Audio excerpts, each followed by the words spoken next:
चर्चित बिंझारपुर थाना एएसआई राजकिशोर लाहांको नारे आनी छात्र जनक अभियोग आज की 10 दिन बीती जाइथिले मध्य छात्र जनक न्याय भिक्षा एसडीपी ऑफिस एसपी एवं थानार द्वारस्थ होती किंतु ए पर्यंत न्याय मिलना। आज जो जाजपुर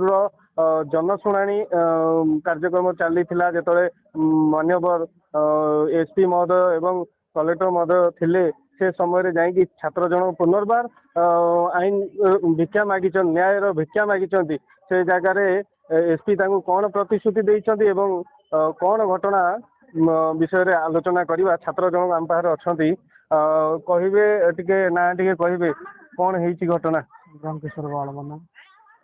तो कौन आज एसपी देखा कले ग्रीभांस चलता कौन है एसपी तो संवादना देले कि न्याय मिलियो बोली एसडीपी गति जावाक कहले एसडीपी गति कले कौन जो न्याय देवे एसडीपी लिखिकी कौन पड़े निहाती भाव में आम पाखे एसडीपी सार सार देखिए से पिला बिंझारपुर जो चर्चित एएसआई ना से एसपी पाखे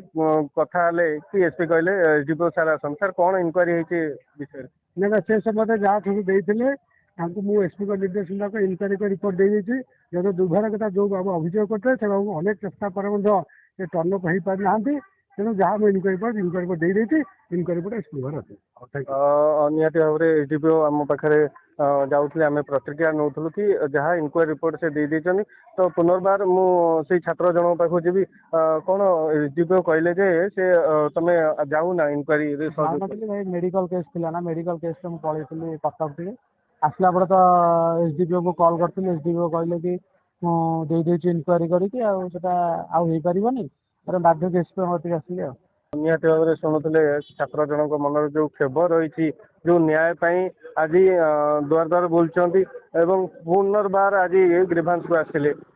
तो ये विषय सविशेष आलोचना करवा आम पाखे आईनजीवी जड़े अच्छा सत्यजित स्वाई जे कि जाजपुर कोर्ट रे कार्यरत आईनजीवी सरकारी आईनजीवी तो आलोचना करवा। आज्ञा देखिए गोटे बिंझारपुर थाना अंचल आप शुणी गोटे रेकर्डिंग भाइराल होची जी एएसआई रही से चांदा आदाय कर व्यस्त जो एक कथा को सामना को आनी जड़े बिंझारपुर अंचल जड़े छात्र जड़े कि आज पर्यंत न्याय मिलनी पुणी ग्रीभांस आसुँच शुणुली बर्तमान जो अभियोग आसूसी से जो एएसआई राजकिशोर लाहा विरुद्ध में अभियोग अत्यंत गंभीर अभियोग एवं उद्वेगजनक भी आउ निश्चित भाव में गोटे आम जेहेतु गोटे सभ्य समाज में रोचे समस्त न्याय दबा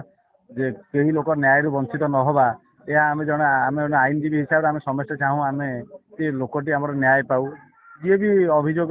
कर न्याय पाऊ यदि प्रकृत में घटना सत्य होता है ये तो निश्चित भाव में बहुत उद्वेगजनक जिनस एवं जहाँ भी कले भी वर्तमान एसपी पाखे कलेक्टर पाखे से अभियोग करते एसपी भी कहते एसडीपी तदंत करेंगे एवं जेहेतु आमर एसपी भरोसा अच्छी योग्य आईपीएस अफिसर एवं तांकर कार्यदक्षता निहाती भाव जन उच्च कोटर कार्यदक्षता जेहेतु डिरेक्शन है एसडीपी को इनक्वारी करेंगे निश्चित आम आशा अच्छी निश्चित भाव में घटनार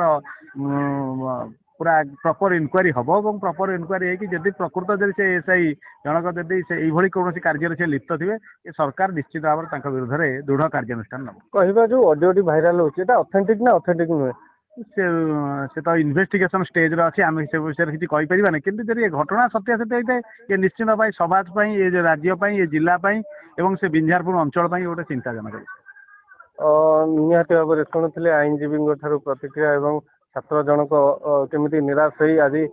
जनशुणाणी को आसते एसपी प्रतिश्रुति देते तेबे कार्यानुष्ठान होउची राजकिशोर लाहा जी एएसआई रही देखा बाकी रहा। जाजपुर कृष्णचंद्र नायक रिपोर्ट खबर ओडिशा।